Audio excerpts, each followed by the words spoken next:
हाँ नमस्कार दोस्तों, आइए हमारे चैनल में आप सबका स्वागत है। आज आइए चलते हैं बहुत अच्छी कहानी।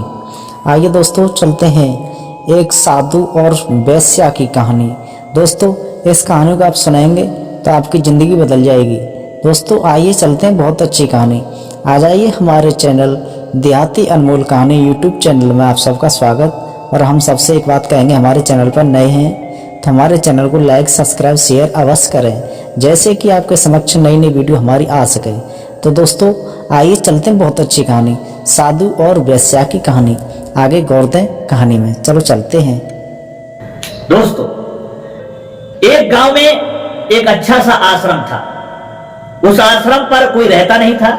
एक अच्छे साधु, ज्ञानी साधु वहां आ गए थे और वो गांव वालों के लिए अच्छा उपदेश देते थे, अच्छा ज्ञान दिया करते थे, उनके अंदर सकारात्मक ऊर्जा भर देते थे। लोग उनसे बहुत प्रसन्न रहते थे। पूरे गांव में ये चर्चाएं चलती थी कि साधु तो ज्ञानी मैंने बहुत देखे हैं, लेकिन ऐसे साधु ज्ञानी हमने कहीं नहीं देखे जो हमारे लिए, सबके लिए बहुत अच्छी ज्ञान की बातें बताते हैं, जो हमारी जिंदगी में बहुत ही कामयाबी की ओर ले जाते हैं। दोस्तों सारे गांव के लोग उन साधु से खुश थे। उनके लिए खुश होकर के बहुत सारी दक्षिणा दिया करते थे। साधु के पास में बहुत सारा पैसा इकट्ठा होने लगा, जिससे साधु भी बहुत ही खुश होने लगे। दोस्तों उसी गांव में एक वेश्या रहती थी। वह वेश्या जो थी गलत तरीके से पैसे कमाया करती थी। उसका धंधा जो था वो गलत था। और दोस्तों ये तो आप जानते ही हैं कि वेश्याओं का धंधा क्या होता है और किस तरीका से वो पैसा कमाती है। ये तो आपको अच्छी तरह से कन्फर्म है, जिस तरह से वो वेश्या कमाती थी। लेकिन उस वेश्या के अंदर एक खूबी थी। वो भगवान की भक्ति में लीन रहती थी। भगवान का पूजा पाठ सुबह सुबह करती थी, ना धोने के बाद में, और उसके बाद में फिर अपने धंधे पर निकल जाती थी। एक दिन की बात है, एक मंदिर था, वहां पर एक पंडित जी यानी पुजारी रहा करते थे।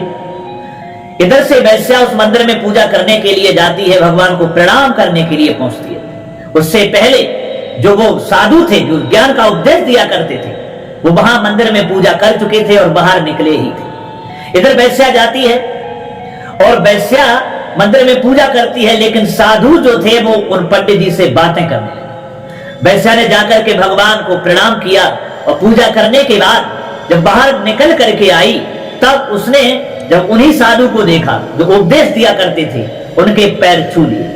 और जब वेश्या ने उन साधु के पैर छुए तो पंडित ने उसको डांट लगा दी। क्रोध में आकर के कह दिया, अरे पगली तूने ये क्या कर दिया है? तू तो पापिन है। तूने इन साधु के पैर छुए हैं, तूने इनको अपवित्र कर दिया। तेरी ये इतनी बड़ी हिम्मत कि तूने साधु के पैर छू लिए, इतने ज्ञानी पुरुष के पैर छू लिए, तूने इनको हमेशा के लिए अपवित्र बना दिया। दोस्तों साधु पंडित जी से पूछते हैं कि ऐसा क्या है, ये कौन है? तो जवाब दिया, ये वेश्या है, इसने पैर छू करके आपको अपवित्र बना दिया। साधु ने वेश्या से कहा है कि देखिए, आप हमारे सत्संग में क्यों नहीं आती? हमारा सत्संग यहाँ रोज चलता है, हम लोगों के लिए ज्ञान का उपदेश देते, कल से हमारे सत्संग में आना। वेश्या अपने घर चली आई, साधु आश्रम पर चली गई। दूसरा दिन होता है, वो साधु अपना सत्संग आरंभ करते हैं। बहुत सारे लोग उस सत्संग को सुनने के लिए वहां पहुंच जाते हैं। वेश्या भी जाती है। वेश्या एक जगह बैठ करके उनका सत्संग सुनने लगती है। सत्संग समाप्त होता है, सब लोग अपने अपने घर चले जाते हैं। वेश्या के लिए साधु बुलाते हैं और उन्हें समझाते हैं कि देखो, आप ये गलत धंधा बंद क्यों नहीं कर देते? जिस तरीका से आप पैसा कमा रही हो, जो समाज के लोग आप पर उंगली उठा रहे हैं, इस धंधे को बंद क्यों नहीं कर देते? कोई दूसरा धंधा कर लो। वेश्या ने कहा, महाराज क्षमा करना, मेरे पास इतना पैसा नहीं है जो मैं दूसरा धंधा कर सकूं। महात्मा जी ने समझाया कि ठीक है, आपके पास में जितना भी पैसा है उससे छोटा धंधा शुरू कर लो, एक दिन बड़ा बन जाएगा। दोस्तों वही हुआ। वेश्या चली आई और उसने एक छोटा सा धंधा आरंभ किया, फल बेचने का। कुछ फल खरीद करके लाती है मंडी से और जाकर के फल बेचने लगती है उसी गांव में। लेकिन किसी भी गांव के लोग ने उसका फल लेना मंजूर नहीं किया। इसी तरह से 2-4 दिन गुजर जाते हैं दोस्तों, लेकिन किसी गांव वाले ने उसका कोई फल नहीं खरीदा। वेश्या बड़ी दुखी हुई। उसने सोचा, चलिए दूसरे गांव में चलते हैं, हो सकता है वहां हमारे फलों की बिक्री हो जाए। ये विचार करने के बाद वेश्या जो थी दोस्तों, वह दूसरे गांव में फल बेचने के लिए चली जाती है। कम दामों में उसने फल बेचना आरंभ किया। कुछ लोगों ने खरीदना आरंभ कर दिया। धीरे धीरे धीरे धीरे फल बिकने लगे। पहले दिन थोड़े कम बिके, दूसरे दिन ज्यादा बिके, और इसी तरह से लोग उसके फलों को खरीदने लगे। इधर जो शाम को फल बचते थे वह गरीबों को बांट दिया करते थे। उससे बहुत अच्छी आमदनी होने लगी। जब उसके पास में पैसा आने लगा तो वो गरीब लोगों की मदद भी करने लगी। उसने जो गलत धंधा किया था, जो फल बेचने से पहले करती थी, वो हमेशा के लिए खत्म कर दिया। उसके गांव वालों को पता चला कि ये वैश्या तो अब अच्छी प्रवृत्ति में बदल गई है। इसने अपना जो धंधा था गलत वो बंद कर दिया है। ये तो गरीबों की मदद करती है, इसके फल बिकने लगे हैं। जब वैश्या के बारे में गांव वालों को पता चला, जो उसी के गांव के लोग थे, वो जाते हैं वैश्या के पास, फल खरीदते हैं और उससे कहते हैं कि आप यहाँ फल मत बेचिएगा, आप अब अपने गांव में चलिएगा, हम सब लोग आपके फल खरीदेंगे। दोस्तों वही हुआ। वैश्या अपने गांव चली जाती है और धीरे धीरे फलों को बेचने लगती है। गांव वाले उसके फल खरीदने लगते हैं, क्योंकि वैश्या जो थी दोस्तों, वह अपना गलत धंधा हमेशा के लिए खत्म कर चुकी थी। इसी तरह से दोस्तों समय बीतता चला गया। वैश्या फल बेचती चली गई, उम्र ढलती चली गई। एक दिन वह वैश्या बूढ़ी हो गई और उधर जो महात्मा उसी गांव में आश्रम में ठहरे हुए थे, जो सत्संग सुनाते थे, वो भी बूढ़े हो गए। दोस्तों एक दिन की बात है कि वैश्या जो थी जब खत्म हो गई तो वो सीधे यमराज के पास पहुंचती। और होनहार की बात है कि उस दिन साधु भी खत्म हो गए और वो भी यमराज के पास में पहुंच जाते। इधर यमराज ने जब वैश्या और साधु को देखा तो चंद्रगुप्त से कहा कि इनका लेखा जोखा निकालिए और देखिए कि इन्होंने जीवन में कौन सा पुण्य किया है और कौन सा पाप किया है। इस तरह से इनको कहां भेजना है वो इनके कर्म पर आधारित है। इनका लेखा जोखा देख करके हमें बताइए। चंद्रगुप्त जो है वैश्या का और उन साधु का लेखा जोखा देखते हैं। इधर दोस्तों चित्रगुप्त जो थे, उन्होंने यमराज के लिए उनके बारे में बताया। तो यमराज ने आदेश दिया, चित्रगुप्त से कहा कि ऐसा करिए, तुम इस वैश्या के लिए 2 दिन के लिए नरक में रखो, उसके बाद हमेशा के लिए स्वर्ग में भेज दो, और इस साधु के लिए हमेशा नरक में रखो। और यमराज के जब ये शब्द सुने दोस्तों तो साधु कहने लगा कि यमराज, अरे आप तो न्याय करता है, आपके यहाँ अन्याय नहीं होता, आपके यहाँ न्याय होता है, और आप हमारे साथ में इतनी बड़ी नाइंसाफी क्यों कर रहे हैं, अन्याय क्यों कर रहे हैं? यमराज ने पूछा वो कैसे?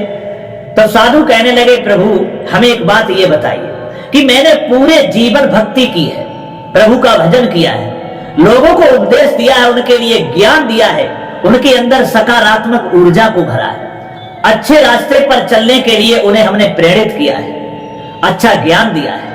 मैंने किसी का हमेशा बुरा नहीं किया, ना किसी के बारे में बुरा चाहा है, यही लोगों को समझाया है। लेकिन हमारे साथ ये अन्याय क्यों हो रहा है?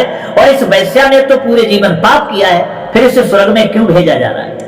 यमराज कहते हैं कि हे साधु, तुम नहीं समझो, मैं मानता हूं कि आपने भक्ति की है, आपने लोगों को अच्छा उपदेश दिया है, लेकिन आप धर्म की आड़ को लेकर के पैसा कमाते रहे, आप पैसा इकट्ठा करते रहे, धर्म की आड़ को लेकर के लोगों को धर्म का उपदेश देकर के बेवकूफ बनाते रहे और अपने पैसा से जेब भरते रहे। ये आपने गलत किया है, क्योंकि आप जानते थे कि ये करना गलत है, फिर भी आपने गलत किया है धर्म की आड़ को लेकर। और इस वैश्या ने जो पाप किया है वो अज्ञानता में किया है, क्योंकि इसको ज्ञान नहीं था। आपने इसको ज्ञान दिया, इसने वो पाप करना बंद कर दिया और ये सच्चे दिल से भगवान की भक्ति में लीन हो गई, अच्छे कर्म करने के लिए तत्पर हो गई, जिसके कारण इसका जो पाप था वो कम हो गया और पुण्य पाप पर भारी पड़ गया, और इसलिए इसके लिए 2 दिन के लिए नरक में रखा जाएगा और उसके बाद हमेशा के लिए स्वर्ग में भेज दिया जाएगा। दोस्तों वही हुआ।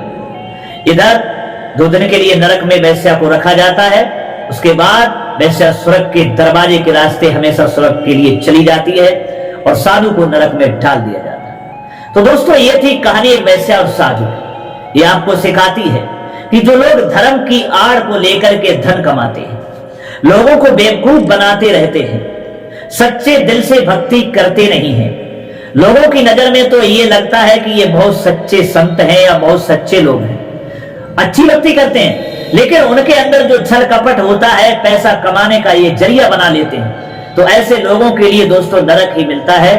उनका परिणाम अंत का बुरा ही होता है, जिस तरह से साधु का हुआ। और जो लोग अज्ञान हैं और ज्ञान में अगर पाप कर बैठते हैं और ज्ञान होने से अगर वो अच्छा काम करते हैं तो उनके पाप मिट जाते हैं। जिस तरह से वेश्या का पाप मिट गया और जो पुण्य किया था उस पुण्य की वजह से उसे स्वर्ग की प्राप्ति।